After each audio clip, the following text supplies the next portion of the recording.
The Atlanta Hawks were like the puppy that you like to pat on the head, and you just send him on their way like, oh, that's a cute little puppy. And then all of a sudden, the puppy starts acting like more than a puppy. It starts to act like it's a dog, and it starts to knock off other puppies. And all of a sudden, the Atlanta Hawks are not that cute little puppy anymore. They're a little bit scary. Now, I guess you could put to rest any notion that their win over the 76ers in the conference semifinals was somehow a fluke. I think last night we could put that to rest. You beat Milwaukee in Milwaukee, and Milwaukee's been great at home.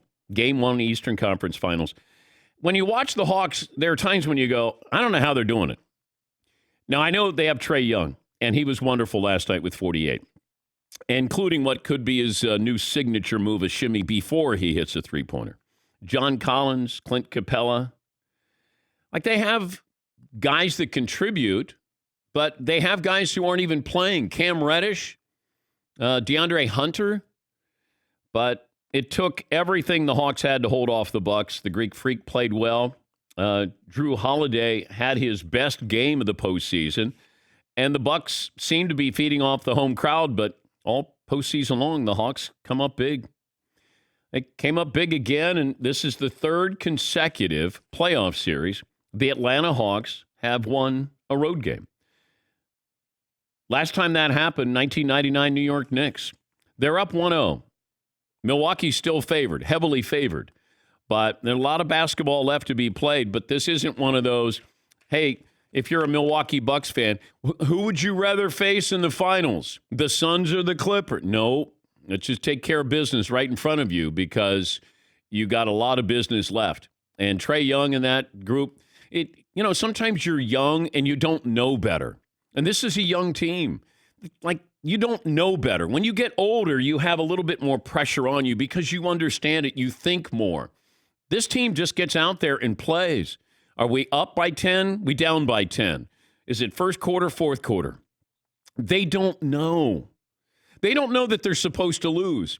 We assume, well, the Bucks, they're going to go to the NBA Finals. And they may go there, but not without a great fight with what we saw with the Atlanta Hawks. Here is Trae Young last night on the maybe new signature move, the shimmy on the three-pointer. I had a lot of time. And I was kind of tired a little bit, so I got a little second to get a deep breath and knock it down. Okay, first of all, the pick and roll has been around for a long, long time. Stockton and Malone mastered it. They built Hall of Fame careers off the pick and roll. Now, if you have a pick and roll, and there's Trae Young, I really have to honor what's going to happen if he has the ball on the pick and roll. Like, I have to make sure I either get over the top or somebody comes up and at least shows, at least get in his face a little bit here. But Trae Young and a lot of these guards now are shoot first. Stockton was pass first. So it'd be a pick and roll, and then Karl Malone would be the benefactor. But you have Trae Young. It's a pick and roll, top of the key. There is no excuse whatsoever that Trae Young would run a pick and roll and then be wide open. He was more open there than he was in a three-point shooting contest. He had more time than he would in a three-point shooting contest. No excuse for that.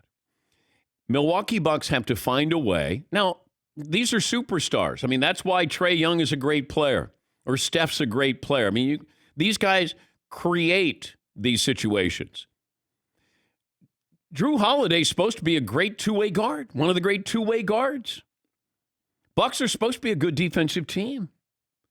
You got to find a way to either get over a pick and roll, or if you're going under it, somebody is able to come up and at least show to Trae Young. Just stop him a little bit. Halt his progress a little bit. But what you saw last night, just in that, I mean, that's a microcosm here. And you go, wow, he's so wide open. Now, he missed 17 shots last night. But understand, when you're a scorer, you have to shoot, continue to shoot. Allen Iverson, you miss your first four, keep going. Kobe, you miss your first four, keep going. You have to do that. And it sounds strange where you go, well, shouldn't somebody else shoot? No, your best scorer should continue to shoot. Because if he doesn't get those shots, you are going to lose. And Trey putting up 34 shots last night. And he's going to continue to do that because he has to do that. He has complementary players. But they know that he has to put up that many shots. The Bucks know that he has to put up that many shots. And I'm not saying you quiet him down, you silence him, but he can't go off for 48. And if you have to rough him up a little bit, body him a little bit, whatever it is, that's not easy either. NBA is still trying to figure out how to do that to Steph Curry. Remember that body? Oh, it's not going to be able to hold up in the NBA. These guys are so deceptive. They're so crafty. The ability to get to the free throw line, and Trae Young, when he gets to the free throw line, we started the postseason, and I talked about the importance of free throws. Now, granted, that's not exciting, but it might come down to that.